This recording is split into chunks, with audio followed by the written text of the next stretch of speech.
क्यों ज़ियाकार बनूं शूद फरामोश रहूं, फिक्र फरदा न करूं महवे गमे दोष रहूं, और नाले बुलबुल के सुनूं और हमतन गोश रहूं। हमनवा मैं भी कोई गुल हूं के खामोश रहूं, हमनवा मैं भी कोई गुल हूं के खामोश रहूं। और आंधी का कोई खौफ ना खतरा हवाओं का, आंधी का कोई खौफ ना खतरा हवाओं का। मैंने दिए बनाए हैं सूरज को तोड़कर, और ताबीर बन के आने ही वाली है अब सहर, ताबीर बन के आने ही वाली है अब सहर।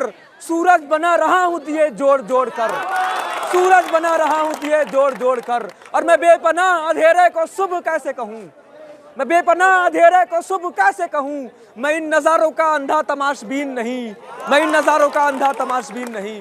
जैसा कि आप सबको पता है कि इस वक्त मौलाना आज़ाद नेशनल उर्दू यूनिवर्सिटी में तलबा यूनियन का इलेक्शन हो रहा है। तलबा यूनियन का मतलब क्या होता है? तलबा यूनियन का मतलब होता है एक ऐसी बॉडी, यूनिवर्सिटी की एक ऐसी बॉडी जो तलबा की आवाज़ एडमिन अरबाब इक़्तिदार और इंतज़ामिया के सामने उठाती है। वो आपके इशूज़ को, आपके मसाइल को एडमिन के पास ले जाती है और उसको सॉल्व कराती है। लेकिन हमने देखा कि पिछली बार जब 2 पैनल्स के लोग यूनियन में आए तो उन्होंने इशूज़ को सॉल्व नहीं कराया, बल्कि खुद इशू क्रिएट किया है। उन्होंने मसाइल को सॉल्व नहीं कराया, बल्कि वह खुद मसला बन गए। उन्होंने खुद अपने आप में मसाइल पैदा किया और यूनिवर्सिटी के बच्चों को परेशान किया। तो क्या वैसे लोगों को पैनल में आना चाहिए, यूनियन में आना चाहिए, जो इशू को सॉल्व करने के बजाय, इशू को रिजॉल्व करने के बजाय आपके लिए इशू क्रिएट करें? क्या वैसे लोगों को यूनियन में आना चाहिए? क्या वैसे लोग यूनियन में आने के हकदार हैं जो आपके इशू के सामने खुद इशू क्रिएट करते हो?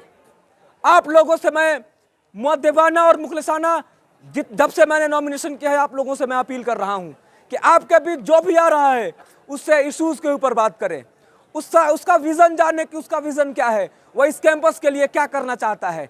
आप मुझसे भी पूछें, मैं जितने भी क्लास में गया हूं, मैंने जितने भी स्पीचेस दी हैं, मैंने लोगों से यही बात कही है कि आप मुझसे मेरा विज़न सुने, मुझसे अपने मसाइल सुने, आप अपने मसाइल बताएं, उसका सॉल्यूशन पूछें। अगर आप सेटिस्फाई हो तो मुझे वोट दें, अदरवाइज मुझे वोट देने की गलती हरगिज़ न करें। जितने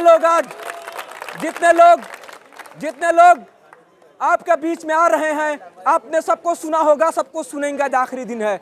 आप लोग उनका विज़न सुने, उनका प्रोग्राम सुने, उसके बाद वोट करें। इस कैंपस में मसाइल की कमी नहीं है, चाहे वो हॉस्टल का मसला हो, चाहे वो बस का मसला हो, चाहे वो मेस का मसला हो। इस कैंपस में मसाइल का अंबार है। लेकिन आज भी कुछ लोग पॉलिटिकल वैल्यूज़ को गिराने की कोशिश कर रहे हैं। आज कुछ लोग लॉबी, इलाके, हॉस्टल और डिपार्टमेंट के नाम पे वोट मांग रहे हैं। क्या आप लोग इन क्राइटेरिया पे वोट करेंगे?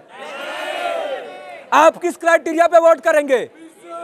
इशू बेस्ड पॉलिटिक्स होनी चाहिए। मैंने ये शंखनाद किया है इस कैंपस में कि आप लोग इशूज के ऊपर वोट करिए, उस कैंडिडेट को वोट करिए जो डिजर्व करता हो किसी इशू को लेकर के। खा वो मैं हूं तो मुझे वोट करिए, मैं नहीं हूं तो मुझे वोट देने की गलती मत कीजिए, लेकिन इशूज के ऊपर वोट करिए। मैं अलग ऐलान कह रहा हूं।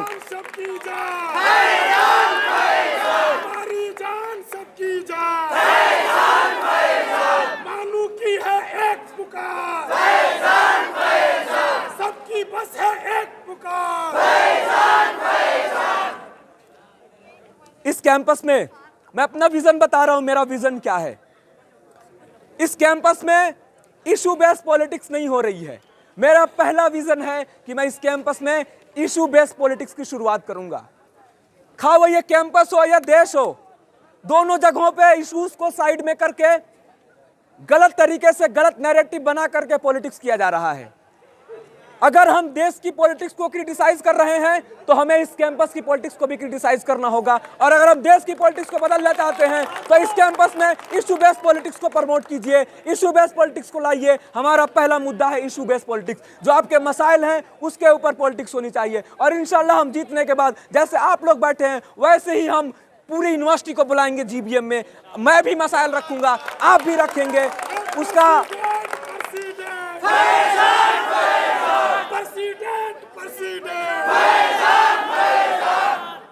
ऐसे ही आप भी मसाइल का हल पेश करेंगे, हम भी आपके मसाइल का हल पेश करेंगे। उसमें जो कॉमन पॉइंट आएगा, आपकी आवाज को बहुत मजबूती और बहुत ईमानदारी के साथ, बहुत मजबूती, मैं यकीन दिलाता हूं आप लोगों को, बहुत मजबूती, बहुत ईमानदारी के साथ अरबाब इक्तदार और एडमिन के सामने हम ले जाने की कोशिश करेंगे, पूरी ईमानदारी के साथ ले जाने की कोशिश करेंगे। हमारा दूसरा मुद्दा है वैल्यू बेस्ड पॉलिटिक्स। यूनिवर्सिटीज में हमारी पॉलिटिकल ट्रेनिंग होती है, हम यूनिवर्सिटी में सियासी तौर पे तैयार होते हैं, हम समाजी तौर पे तैयार होते हैं। अगर हमारे यूनिवर्सिटीज में वैल्यू बेस्ड पॉलिटिक्स नहीं होगी, अगर हमारा सियासी इक़्तिदार गिरेगा, तो हम जब समाज में जाएंगे, सोसाइटी में जाएंगे, तो हमारा इक़्तिदार गिरा हुआ रहेगा, हमारे वैल्यूज़ गिरे हुए रहेंगे। हम मोरालिटी के ऊपर पॉलिटिक्स करना चाहते हैं, हम वैल्यू के ऊपर पॉलिटिक्स करना चाहते हैं। और इंशाअल्लाह हमने ये ऐलान कर दिया है कि आप लोग मुझे दोस्त, डिपार्टमेंट, इलाके के नाम पे वोट मत कीजिएगा, मेरे विजन के ऊपर वोट कीजिएगा। अगर मैं विजनरी होऊंगा, आपको लगता है कि मेरे अंदर वो एबिलिटी है कि मैं आपकी बात कर सकता हूं, तो मुझे वोट कीजिएगा। ये है वैल्यू बेस्ड पॉलिटिक्स की शुरुआत। हम तुम्हारे साथ हैं, तुम आगे बढ़ो, हम तुम्हारे साथ हैं, मेरी जान सबकी जान। यूनिवर्सिटी जब बनाई जाती हैं, हर यूनिवर्सिटी अपने आप में एक आइडिया है, हर यूनिवर्सिटी को एक आइडिया के तहत बनाया जाता है। इस यूनिवर्सिटी को भी जब बनाया जा रहा था, तो इस यूनिवर्सिटी को बनाने में जब 1998 में पार्लियामेंट के अंदर जब एक्ट रखा गया था इस यूनिवर्सिटी का, तो 3 इसका थीम रखा गया था, 3 इसका मैंडेट रखा गया था। फर्स्ट था उर्दू मीडियम तलबा को तालीम देना, सेकेंड था इस यूनिवर्सिटी में उर्दू मीडियम तलबा को वोकेशनल कोर्सेज में तालीम देना, और थर्ड था वुमेन्स एजुकेशन को प्रमोट करना। आपको क्या लगता है कि हमारी जो गर्ल्स हैं, कुछ लोगों को ये लग रहा है कि हमारी गर्ल्स को मैनिपुलेट कर देंगे, हमारे गर्ल्स को मैनिपुलेट करने की कुछ लोग कोशिश कर रहे हैं। वो लोग समझ रहे हैं कि ये एम्पावर नहीं है, हम इनको जिधर घुमाएंगे उधर वोट करेंगी। मैं आप बहनों से अपील करूंगा कि आप लोगों को मैनिपुलेट नहीं होना है, आप लोगों को फर्दन फर्दन सोचना है कि कौन सा कैंडिडेट है जो डिजर्व कर रहा है, कौन सा कैंडिडेट है जो अरबाब इक़्तिदार और एडमिन से बात कर सकता है मजबूती के साथ, किसको इशूज की समझ है। अगर वो समझ मुझे है तो मुझे वोट कीजिएगा, लेकिन अपनी समझ से वोट देना है, किसी के कहने पे नहीं। कुछ लोग आप लोगों को अपंग समझ रहे हैं, कुछ लोग आप समझ रहे हैं कि हम जिधर घुमा देंगे उधर घूम जाएंगी, आप लोगों को इसके खिलाफ वोट करना है। मैंने इस कैंपस में एकेडमिक एक्टिविज्म की बात की है। इंशाअल्लाह जब हम यूनियन में आएंगे तो एकेडमिक एक्टिविज्म की शुरुआत करेंगे। हमारे यहाँ इश्यूज़ के ऊपर बहस नहीं होती है, हमारे यहाँ देश समाज के मसाइल के ऊपर बात नहीं होती है। हम इस बार कैंपस में आने के बाद इन सब मसाइल के ऊपर गुफ्तगू करेंगे, और इन मसाइल के लिए हम नैरेटिव बनाएंगे भी, और जो डिफरेंट कम्युनिटीज़ के खिलाफ नैरेटिव है, उन नैरेटिव को काउंटर करने की भी कोशिश करेंगे। हम आप लोगों से ये वादा करते हैं, ये मेरी फर्स्ट प्रायोरिटी रहेगी कि मैं इस कैंपस के बच्चों का कॉन्फिडेंस हाई करूं, उनके अंदर वो जज्बा आए कि वो गलत का विरोध कर सकें और देश और समाज के जो मसाइल हैं उस पर डिस्कशन कर सकें। मैं आप सब लोग जो इस परिवर्तन का हिस्सा बन रहे हैं, आप सब लोग जो इस परिवर्तन का हिस्सा बन रहे हैं, पैनल को वोट करो, बाकी सब पर चोट करो। आप सब लोग जो इस परिवर्तन का, इस तब्दीली का हिस्सा बन रहे हैं, मैं आप सबों को सलाम करता हूं, मैं आप सबों का खैर मकदम करता हूं। लहू में भीगे तमाम मौसम गवाही देंगे कि तुम खड़े थे, वफा के रास्ते का हर मुसाफिर गवाही देगा कि तुम खड़े थे। शहर का सूरज गवाही देगा कि जब अंधेरों की कोख से निकलने वाले ये कह रहे थे कि कोई जुगनू बचा नहीं है, तो तुम खड़े थे। तुम्हारी आंखों की ताकतों में जलते हुए चिराग की रोशनी ने नए मनाजिल हमें दिखाई। तुम्हारी माएँ, तुम्हारी बहनें, तुम्हारे भाई, तुम्हारे बेटे, तुम्हारी मिट्टी का जर्रा जर्रा गवाही देगा कि तुम खड़े थे। तुम्हारी हिम्मत, तुम्हारी अजमत और इस्तकामत तो वो हिमालय है कि जिसकी चोटी तक पहुंचना न था किसी के बस में, न कल किसी के बस में होगा। सो आने वाली तमाम नस्लें गवाही देंगी कि तुम खड़े थे। बहुत बहुत शुक्रिया। हमारे आमिर भाई कुछ बोलना